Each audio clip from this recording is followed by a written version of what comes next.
నమస్తే, welcome to our channel. నేను మీ పద్మావతి. ఈ రోజు మనతో పాటు ప్రముఖ ఆధ్యాత్మికవేత్త మరియు శ్రీచక్ర ఉపాసకులు మణికంఠ శర్మ గారు ఉన్నారు. నమస్కారం గురువు గారు. ఈశ్వరార్పణమస్తు. గురువు గారు, లలిత సహస్రనామం అసలు దీని గురించి మాట్లాడేది అంటే ఎన్నో పేజీలు ఉన్నాయండి మనం మాట్లాడడానికి. కాకపోతే కొంతమంది లలిత సహస్రనామం జపించిన లేకుంటే పారాయణం చేసిన మన కష్టాలు అనేవి తీరిపోతాయి, ఇంకా తిరిగి మనకు ఆ కష్టం అనేది రాదు అని చెప్తారు. ఒకవేళ ఇదే నిజమైతే ఆ మంత్రానికి అంత పవర్ ఉంటే గనక ఆర్థిక సమస్యల నుంచి తొలగిపోవడానికి, ఇంకా ఎప్పుడు ఆర్థిక సమస్యల విషయంలోకి వెళ్ళకుండా ఉండడానికి ఎటువంటి నామాన్ని జపించాలంటారు వీళ్ళు? వాస్తవానికి అమ్మవారి పాదాలు పట్టుకున్న తర్వాత నీకు కష్టము, ఆర్థిక సమస్య, ఇబ్బందులు ఏవీ రావు. ఇది మొట్టమొదటిది. అది జరగాలి అంటే ముందు నమ్మకం ఉండాలి. అమ్మ నన్ను కాపాడుతుంది అనే నమ్మకం ఉండాలి. ఆ నమ్మకం ఉంటే మొత్తం అంతా కూడా ఆవిడే చూసుకుంటుంది. ఇక్కడ విషయంలో ఏంటంటే లలితా సహస్రనామాన్ని ఏ విధంగా అయితే చదివితే మన కష్టాలు తీరుతాయని తెలుసుకోవడమే సమస్య. అంటే వచ్చు కదా అని ఇక్కడెక్కడ చదివేస్తాను, ఆఫీస్ టైం అయిపోతుందని చెప్పి శ్రీమాత శ్రీ మహారాజ్ఞి శ్రీమత్సింహాసన అంటే పద్ధతిగా స్థిరంగా కూర్చుని మనసు అమ్మవారి పాదాలకే అర్పిస్తూ అమ్మవారి పాదాలని మాత్రమే చూస్తూ అప్పుడు మనం ఒక్కొక్క పదం విడివిడివిడిగా చదవాలి. అరుణాం కరుణ తరంగతాక్షి అలా స్లోగా, నిదానంగా, మెత్తగా. అది రాత్రి చదివామా, మధ్యాహ్నం చదివామా, పగల చదివామా అనేది కాదు. మనస్ఫూర్తిగా అమ్మవారి పాదాల దగ్గర కూర్చుని చదివామా లేదా అనేది మాత్రం ప్రతీక. అలా మనసు పెట్టి చదవగలిగితే ఉదయము సాయంత్రం ఎప్పుడైనా చదవచ్చు. సాయంత్రం అయితే కనుక 8 లోపు చదివేసుకోండి, ఇబ్బంది ఏమీ లేదు. కానీ ప్రశాంతంగా కూర్చుని అమ్మవారి పాదాలకు నమస్కారం చేస్తూనే చదువుకోవాలి. అలా చేస్తే అమ్మ ఎలా రక్షిస్తుంది అంటే, ఇప్పుడు ఒక అతను చేపలు పడుతున్నాడు అనుకోండి చెరువులో, అతని దగ్గర అన్ని చేపలు పడతాయి, ఇలా వల వేస్తాడు, చేపలన్నీ పడతాయి. కానీ కొన్ని చేపలు ఎప్పటికీ ఆ వలలు పట్టేవాడికి దొరకవు. ఎక్కడ చేపలు తెలుసా?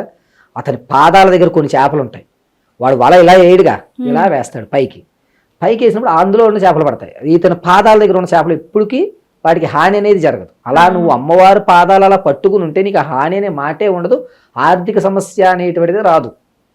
ఇది చదువుకుంటున్నప్పుడు ఒకవేళ సాయంత్రం చదవాలి, ఉదయం నుంచి కొంచెం సమయం ఉంది, బస్సులో వెళ్తున్నారు, శ్రీమాత్రే నమః, శ్రీ మహారాజ్ఞీ నమః, శ్రీమత్సింహాసనేశ్వరీ నమః, చితగ్నిగుండ సంభూతి నమః, ఇలా ఏదో ఒక నామం, ఏ నామైనా పర్వాలేదు, ఎక్కడ ఉన్నామనే సంబంధం లేదు. రజితాజల శృంగాఘ్రమధ్యస్థాయై నమః, చితగ్నిగుండ సంభూతి నమః, ఇలా ఏదో ఒక నామం తీసుకోండి. ఆ నామాన్ని స్మరిస్తూనే ఉండండి ఎక్కడున్నా సరే. విశ్వమంతా అమ్మవారే ఉంది కదా, ఇంకా నువ్వు బస్సులో ఉంటే ఏమిటి, ఆఫీసులో ఉంటే ఏమిటి, ఇక్కడ మాత్రం అమ్మవారు లేదా? మన పక్కనే కూర్చుని ఉంటుంది. అనుకుంటే నా మనసులో ఉంది, ఇక్కడ ఉంది, ఈ ఫోన్లో ఉంది, ఆ కెమెరాలో ఉంది, అన్ని చోట్ల ఆవిడే ఉంటుంది. ఎక్కడైనా సరే అమ్మవారు లేనటువంటి ప్రదేశం అనేది లేనప్పుడు ఎక్కడ జపం చేస్తే ఏముంది? కానీ మనసు ఏకాగ్రత అమ్మవారి మీదే పెట్టాలి. అలా పెట్టగలిగితే ఆర్థిక సమస్య కాదు కదా, నీకు ఏ సమస్య, ఏ కష్టము నీ ఇంటి వైపు చూడడానికే భయపడుతుంది. కాబట్టి ప్రశాంతంగా వచ్చేంత వరకు ప్రశాంతంగా చేయండి. కానీ నమ్మకంతో 41 రోజులు చేయండి ఖచ్చితంగా. ఏ నామం చదివితేనే ఆర్థిక సమస్యలు తొలుగుతాయని లేదు అమ్మవారి దగ్గర. అంతా అమ్మవారే, ధనము ధాన్యము అన్నీ అమ్మవారే ఇస్తుంది. కాబట్టి ముందుగా ఏదో ఒక శ్రీమాత్రే నమః అనుకోండి, ఆ తర్వాత ఒక నామం తీసుకోండి. లలితా సహస్రనామంలో ఏదో ఒక నామం తీసుకుని ఆ నామాన్ని జపిస్తూ ఉండండి. సాయంత్రం ఖచ్చితంగా అమ్మవారి దగ్గర కూర్చుని లలితా సహస్రనామం పూర్తిగా చదివేయండి. చదువుకున్న తర్వాత చిన్న బెల్లం ముక్క నైవేద్యం పెట్టుకుని దాన్ని ఇంటిలి వారి కాస్త కాస్త తినేయండి. అమ్మవారు ఖచ్చితంగా మనల్ని అనుగ్రహిస్తుంది. అలా మనం చేయగలిగితే అన్ని కష్టాలు తీరుస్తుంది. గురువుగారు, మరి ఇన్ని రోజులు చెయ్యండి అని అంటున్నారు కదా, లైక్ ఒక 41 రోజులు కావచ్చు, లేకుంటే 52 రోజులు కావచ్చు, లేదు మేము చేయాలి అనుకుంటే 108 రోజులైనా కావచ్చు. ఇలా ఎవరైనా తీసుకున్న వారు మరి రోజు ఈ పారాయణం చేసేటప్పుడు శుద్ధంగా ఉండాలి అంటారు. అంటే శుద్ధంగా ఉండాలంటే తలస్నానం చేసి ఇంటిని కూడా శుభ్రంగా ఉంచుకొని ఇలాగే చేయాలంటారా, లేకుంటే సింపుల్గా ఇంకేదైనా పద్ధతి కూడా ఉందంటారా? వాస్తవానికి 41 రోజు అనేటువంటిది సైకలాజికల్ ఫీలింగ్. అలా చేస్తే 42వ రోజు ఆటోమేటిక్గా మనం లేస్తాం. అది రూల్. అది మనకి అలవాటు పడిపోతుంది. అవును. అయ్యప్ప మాల మండలం అంటారు. మండలం 41 రోజులు దీక్ష చేసిన తర్వాత నెక్స్ట్ డే అతను అదే టైంకి లేస్తాడు. కానీ నేను మాల్లో లేను అని అతను దినచర్య నార్మల్గా చేసుకుంటాడు. అదే 42వ రోజు కూడా నేను మాల్లోనే ఉన్నానని భావించుకుంటే అతను చాలా మార్పులు, అంటే మామూలుగా చన్నీటి స్నానం చేయని వాడు చన్నీటి స్నానం చేస్తాడు. మామూలుగా దేవాలయంలో కాస్త సమయం కేటాయించినప్పుడు దేవాలయ సమయం కేటాయిస్తాడు. ఆ అయ్యప్ప మాలలో వేసుకున్న వాడికి కన్నా ఇబ్బందులు ఏమి ఉండవు, అంత ప్రశాంతంగా ఉంటుంది. 42వ రోజు కూడా నేను మాల్లోనే ఉన్నాను అనుకుని అదే నియమాలను అదే టైమింగ్ మీరు ఫాలో అవ్వండి. తెల్లవారుజామున 4 గంటలకి స్నానం అయిపోతుంది.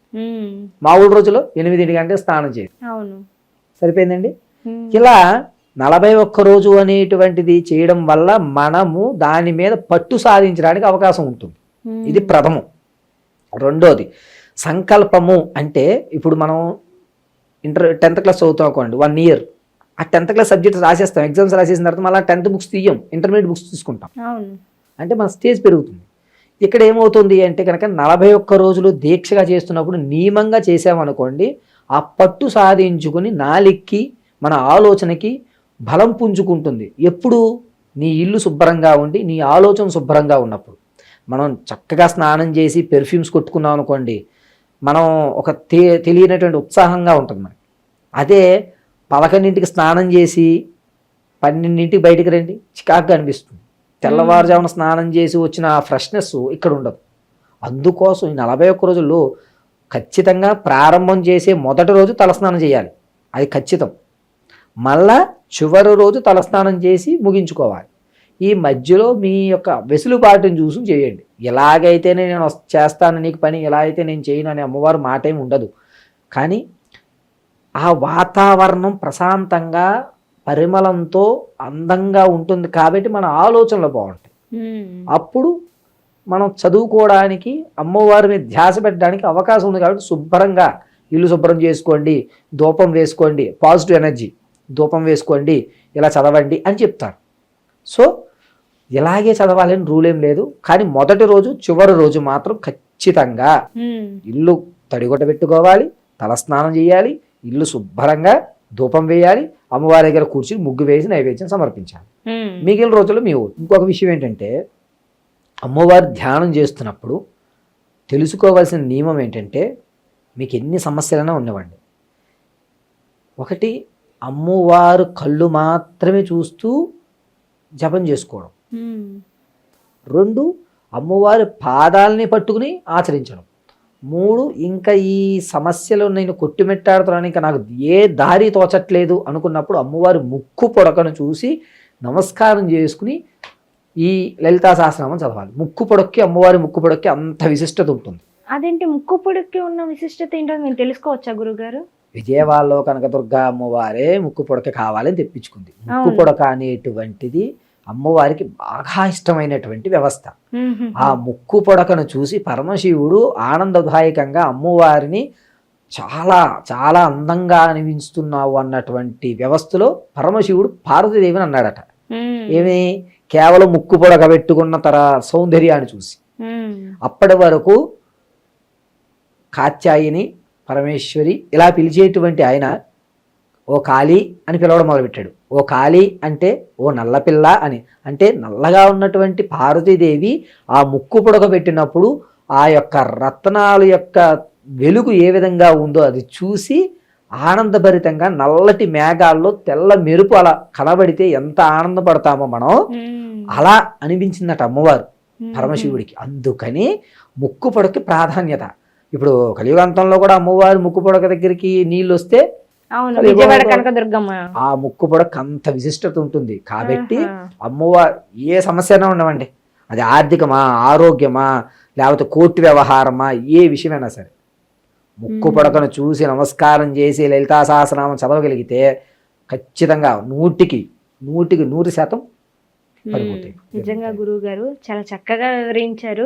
మేము ఏదైతే లలిత సహస్రనామానికి సంబంధించి ఎవరెవరికి ఏ అనుమానాలు ఉంటాయో కూడా చాలా చక్కగా వివరించారు. ధన్యవాదాలు గురువు గారు. అమ్మవారి అనుగ్రహం, పరమేశ్వర అర్పణం.